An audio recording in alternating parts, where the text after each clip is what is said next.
বুঝে থাকলে বলেন, বর্তমান বাংলাদেশে পুরুষের তুলনায় মহিলার সংখ্যা কতজন মহিলা বেশি?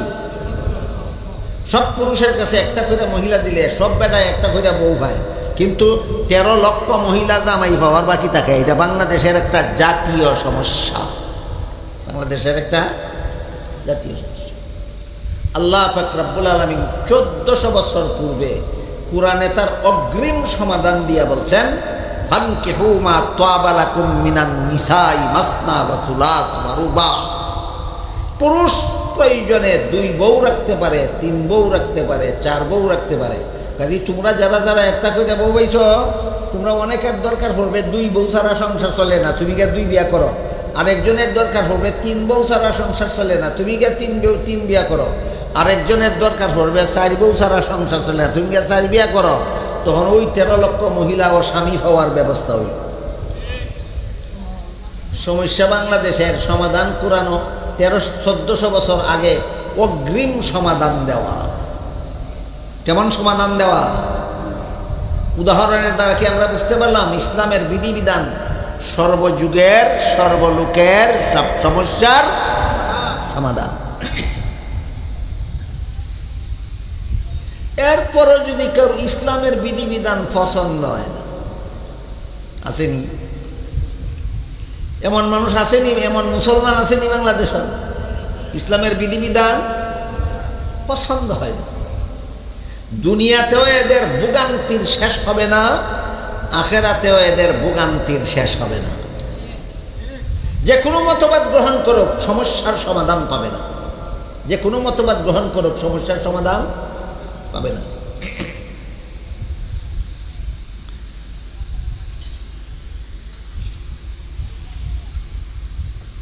এবার আমরা বোঝার চেষ্টা করব যে ইসলামের বিধিবিধান যে আল্লাহ বললেন পরিপূর্ণ করে দিলেন, ইসলামের যাবতীয় বিধিবিধান সর্বযুগের সর্বলোকের সব সমস্যার সমাধান।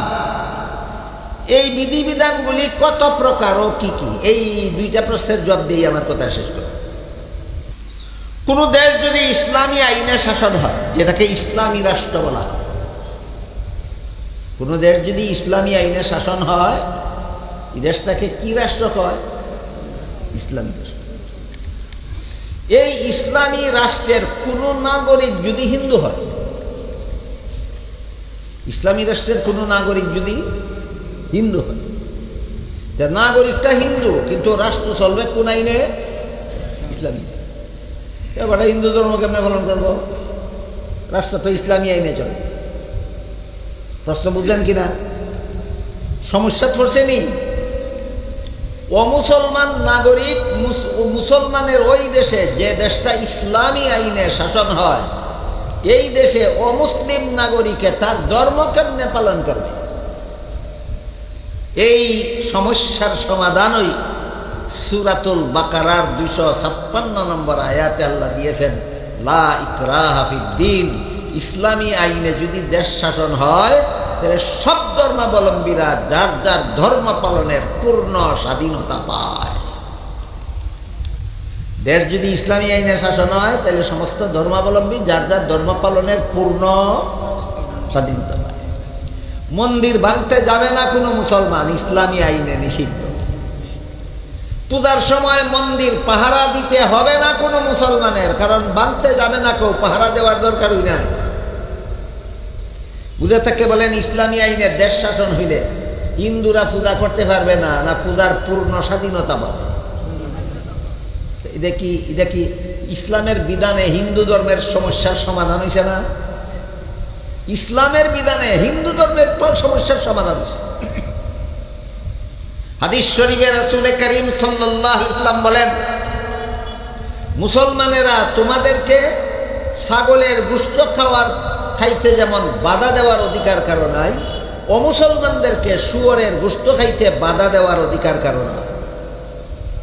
এটা ইসলামের বিধান। অমুসলমানের শুয়োরের গোশত খাইলে কোনো মুসলমানের বাধা দেওয়ার অধিকার নাই। তাই ইসলামী আইনের দেশ শাসন নিলে বিধর্মীরা শুয়োর খাইতে পারবে না, পূর্ণ স্বাধীনতার সাথে খাইতে পারবে। হাদিস শরীফে রাসূল করিম সাল্লাল্লাহু আলাইহি ওয়াসাল্লাম আরো বলেন, মুসলমানেরা তোমরা সিরকা পান করতে, সিরকা চিনেন? ভিনেগার যেটা কয়, ভিনেগার। আপনারা কোনটা কইলে বুঝুন? ভিনেগার। আল্লাহ রসুল বলেন, তোমরা ভিনেগার পান করতে যেমন তোমাদেরকে বাধা দেওয়ার অধিকার কারো নাই, ও মুসলমানরা মদ পান করলে তার মদ পানেও বাধা দেওয়ার অধিকার কারো নাই। এটা ইসলামের বিধান। কিসের বিধান? এবার বলেন, দেশটা ইসলামী আইনে শাসন হইলে ও মুসলমানদের সমস্যাবলীর সমাধান পাওয়া যাবে না, না ইসলামেই পাওয়া যায়? এই কথা বলি আজকাল কেউ বলেও না, কেউ শুনেও না, কেউ জানেও না, কেউ বুঝেও না। এই জন্য আল্লাহ পাক রব্বুল আলামিন বলেন, আল ইয়াউমা আকমালতু লাকুম দীনাকুম, ইসলামের বিধিবিধান পরিপূর্ণ করে দিলাম। সকল ব্যাখ্যার সারমর্ম হইল ইসলামের বিধিবিধান সর্বযুগের সর্বলোকের সব সমস্যার সমাধান। বলেন, ইসলামের বিধিবিধান পরিপূর্ণ কথার সকল ব্যাখ্যার সারমর্ম কি? ইসলামের বিধিবিধান সর্বযুগের সর্বলোকের সব সমস্যার সমাধান। বর্তমান দুনিয়াতে একটা জটিল সমস্যা আছে। এই সমস্যা বাংলাদেশেও আছে, যে জাতীয় সমস্যা। বাংলাদেশের যত জাতীয় সমস্যা আছে, এর মধ্যে একটা জাতীয় সমস্যা হইল 2023 সালের আদমশুমারি মতে, 2023 সালের আদমশুমারি মতে বাংলাদেশে যে পরিমাণ পুরুষ আছে, এর চেয়ে 13 লক্ষ মহিলা বেশি আছে। বাংলাদেশের যে পরিমাণ পুরুষ আছে, পুরুষের চেয়ে মহিলা, কতজন মহিলা বেশি আছে? 13 লক্ষ। এখন যতজন পুরুষ আছে, প্রত্যেকটা পুরুষের কাছে একটা করে মেয়ে বিয়া দিলে প্রত্যেকটা পুরুষে একটা করে বউ পায়। দেখেন হিসাব বুঝেন কিনা? যতজন পুরুষ আছে, প্রত্যেকটা পুরুষের কাছে একটা করে মেয়ে বিয়া দিলে প্রত্যেকটা পুরুষে একটা করে বউ হইল নি? হইল। কিন্তু 13 লক্ষ মহিলা বাকি থাকে, জামাই পাওয়ার বাকি। কারণ অকল পুরুষই বিয়া করে লিছে, 13 লক্ষ মহিলা রয়েছে, এরা আর জামাই নাই। বর্তমান বাংলাদেশের একটা জাতীয় সমস্যা। ইসলামের পরিপূর্ণ বিধিবিধানগুলি কত প্রকার ও কি কি? ইসলামের বিধানের প্রকারভেদ বিভিন্নভাবে হয়। এর মধ্যে একটা প্রকার ভেদ হয়, ইসলামের বিধান পালন করার জন্য শরীরের অঙ্গ প্রত্যঙ্গ ব্যবহার করার দৃষ্টিকোণ থেকে ইসলামের সকল বিধিবিধান 3 প্রকার।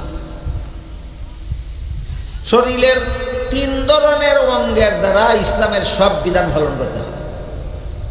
কাজেই শরীরের অঙ্গের দৃষ্টিকোণ থেকে পালন করার বেলায় শরীরের অঙ্গ ব্যবহার করার দৃষ্টিকোণ থেকে ইসলামের যাবতীয় বিধিবিধান 3 প্রকার। এক প্রকার বিধিবিধান শুধু অন্তরে বিশ্বাস করতে হয়, পালন করার কিছু নেই। যেমন আল্লাহ আছেন, অন্তরে বিশ্বাস করার ব্যাপার। হাতে পায়ে নাকে কানে মুখে চৌকে করার কিছু নেই।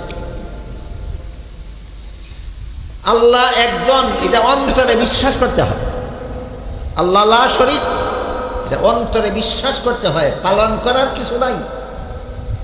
মানুষ জাতির হেদায়েতের জন্য আল্লাহ নবী রসুল পাঠাইছেন, যে অন্তরে বিশ্বাস করতে হয়।